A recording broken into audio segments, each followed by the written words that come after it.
3-4 petites actus aujourd'hui, je ne sais plus vraiment combien il y en a, mais de toute façon, nous sommes là, et on va écouter tout ça. Mais avant ça, petit like et commentaire pour le soutien à la force et le référencement.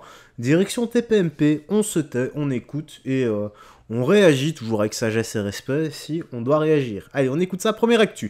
Vénitieux, les terribles images d'un équipage de police pris pour cible, Michel Marie. Oui, alors c'est une course-poursuite. Un équipage de police avait pris en chasse un individu qui refusait d'obtempérer. Et ça se passe à Vénissieux et le véhicule pourchassé passe au travers d'une cité de Vénissieux. Et là, l'équipage de police est pris à partie par une vingtaine d'individus qui ont envoyé des projectiles, ils ont jeté une trottinette électrique sur la voiture de police et ils ont permis par leur action à faire que le fuyard réussisse à prendre la fuite.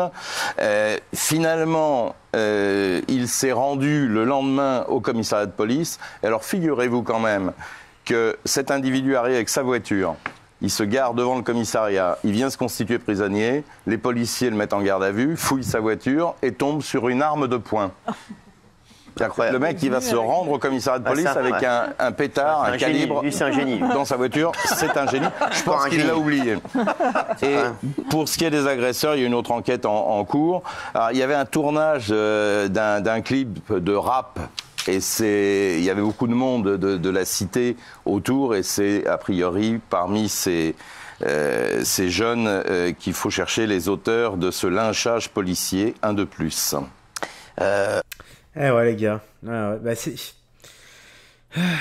ça le problème, c'est que l'Arakaï n'a plus peur de la police et l'Arakaï fait à tout pouvoir, pardon. N'oubliez pas, l'Arakaï n'a ni origine ni statut social, c'est un comportement les gars. Voilà, c'est de 1, ils n'ont pas reçu d'éducation, de 2, comme il n'y a pas d'éducation, et que la police, enfin pas la police, plutôt la justice, parce que la police essaie tant bien que mal de faire son devoir, et les pauvres policiers qui ne peuvent même pas intervenir, sinon ils vont se faire défoncer, et physiquement, et légalement par la justice qui risque de se retourner contre eux. Donc voilà, les parents qui n'éduquent pas leurs enfants, et la justice qui ne suit pas, ça donne un monde comme ça, voilà. C'est un monde où tu ne suis pas les règles, tu fais un peu ce que tu veux. Mais quand tu suis pas les règles, tu es un sauvage, tout simplement. Allez, seconde actu, écoutons ça. Michel Marie, merci d'être là. On va parler de cet animateur pour enfants accusé de viol. Oui, c'est un véritable scandale. J'avais oublié. Ça concerne l'école maternelle Christine de Pisan à Paris, dans le 17e arrondissement.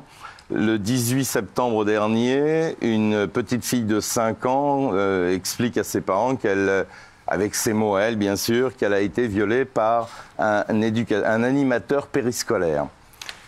Les parents immédiatement vont déposer plainte au commissariat de police local du 17e arrondissement et quelle n'est pas leur surprise, pendant 10 jours encore, de voir toujours l'animateur qui continuait à exercer son travail. Et du coup, c'est la mère qui va voir la directrice de l'école pour lui donner une copie de la plainte en disant « je ne comprends pas cette situation ». Et là, la scène est incroyable. La directrice de l'école lui dit « écoutez, je prends bonne note de ce que vous me racontez, mais je n'ai aucune autorité sur les animateurs périscolaires. Ils dépendent de la mairie de Paris ». En fait, tout le monde se rejette la balle. En réalité, le problème, c'est que la police a traîné à donner l'information à l'école, à faire suivre il y a un protocole dans ces cas-là. Mais ce garçon, alors, il est présumé innocent, mais enfin, en tout cas, il est soupçonné d'avoir violé cette gamine de 5 ans, a continué à exercer dans cette école pendant 10 jours. Incroyable.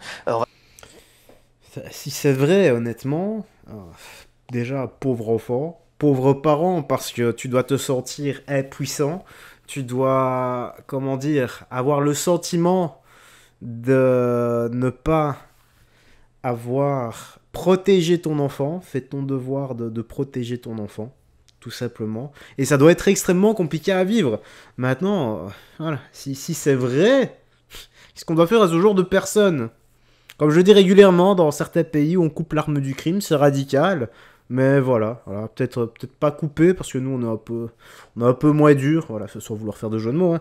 Mais peut-être, voilà, j'en ai déjà discuté avec plusieurs personnes, notamment à l'entraînement, et il y a beaucoup de personnes qui me disent, beaucoup, vraiment beaucoup, non, on ne va pas rajouter de la barbarie sur de la barbarie, donc on faudrait pas couper l'arme du crime, et encore moins à vif, mais par contre, une bonne petite castration chimique, ce serait envisageable. Voilà, donc la plupart des gens me disent ça.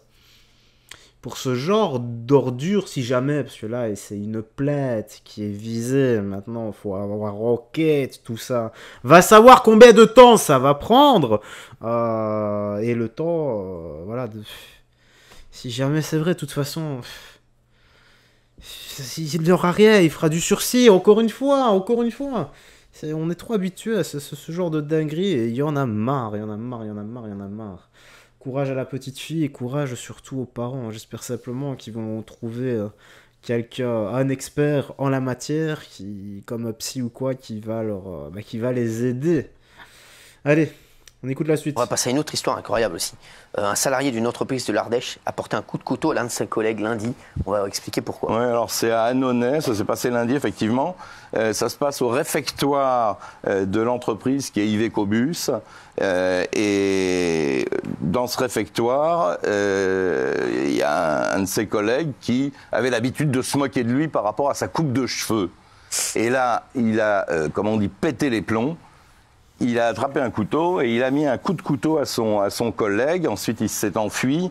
Il a fini par se constituer prisonnier le lendemain. Cet individu, l'agresseur, était totalement inconnu des services de police et il a donc fini par se rendre. Plus de peur que de mal, la victime est que très légèrement blessée, mais a tout de même été hospitalisée.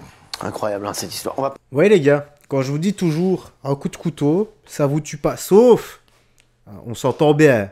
Sauf si c'est un couteau, si tu rentres une lame de 20-30 cm, c'est une épée dans ces cas-là, mais attends, j'en ai pas ici, voilà.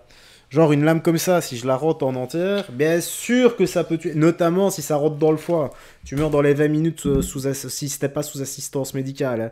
Ou si tu poignardes la personne et que ça rentre directement dans le cœur, voilà. Ou la gorge, ou une artère.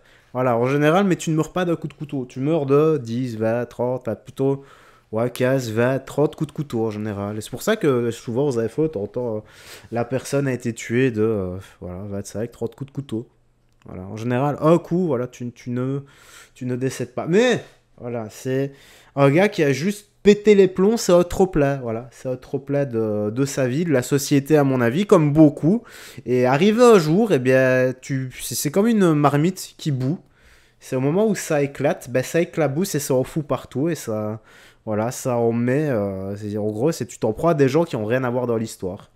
Voilà. Et cette info me fait un peu tiquer parce que j'ai un de mes collègues qui est un de mes amis avec qui je m'entends extrêmement bien. Et à chaque fois, je lui fais également des réflexions sur sa coupe de cheveux. Et je l'appelle le chauve de Brazzers, tu vois. C'est un peu comme Johnny Sins. Si on devait faire une fusion, lui et moi, ce serait Johnny Sins, tu vois. Allez, on va finir, mais je ne sais plus. Ici, peut-être? Non. Oui, c'était ça. Enfin, je crois. Ah, je sais plus, les gars, je sais plus. Non, c'était ici, voilà, c'était ici. Voyons ça. Exactement. Vous avez vu cette image terrible en Belgique. Un bus est tombé en panne et est resté coincé sur un passage à niveau. Et un train est peu de temps après venu percuter le bus. Regardez.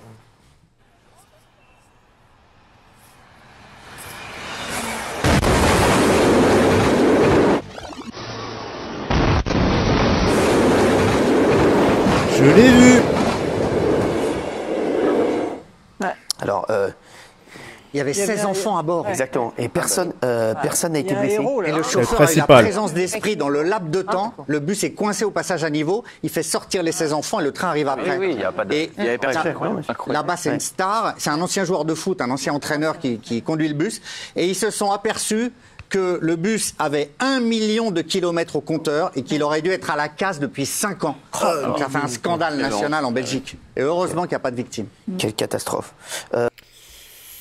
Voilà, pourquoi c'est toujours chez moi ce genre de Ce genre de fait divers, les gars. Enfin, heureusement, voilà. Jésus était présent et aucun enfant n'est décédé ce jour-là. Allez, on va finir ici parce qu'on m'a demandé dans l'espace commentaire.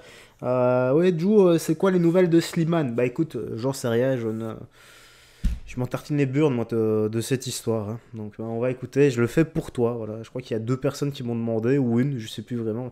Et cette info, elle est que pour toi. Donc, j'espère vraiment que tu vas regarder la vidéo jusqu'au bout. Hein. Parce que moi, honnêtement, je m'en fous. Ah, c'est énorme, quand même. Merci, on va parler. Ah, Slimane, alors, c'est incroyable ce qui s'est passé hier au concert de Slimane. Ouais. On va vous raconter, on avait des gens qui y étaient, c'est fou. Absolument. Concert de Vita. Concert de Vita, donc à Vita. Bercy, à l'Accor Arena. Et Slimane, comme on l'avait annoncé, était bien présent. Le seul problème, c'est quand il est entré sur scène, les techniciens, très certainement, qui sont en colère contre lui parce qu'il y a eu 2 plaintes déposées par certains de leurs collègues pour harcèlement sexuel, agression sexuelle. Donc, ils avaient demandé qu'il ne se produise pas. Quand il est entré sur scène, eh bien, ils ont baissé son micro.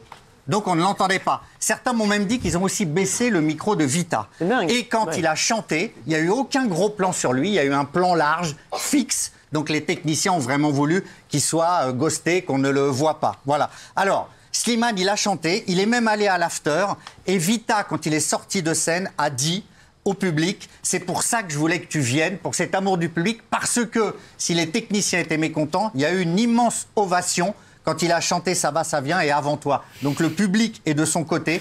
Je coupe là parce que ça n'a rien à voir avec la plainte en cours. Là, c'est juste des techniciens qui sabotent son concert et on s'en fout, quoi. Bon, ben voilà, la petite news actu se termine ici. Tu me dis dans l'espace commentaire ce que t'en as pensé. Ouais, il parle pas. Ouais, c'est que ça, de toute façon. Et honnêtement, ça. Limite, voilà, si ça parlait de la plaide, j'aurais laissé. Mais là, on s'en branle, quoi. Tout simplement. Ça ne va rien apporter. Voilà. Un peu comme mes vidéos, toi, en fait. Allez, prends bien soin de toi, des gens que tu aimes et surtout que Dieu te bénisse. Bye bye. Faites très attention à toi.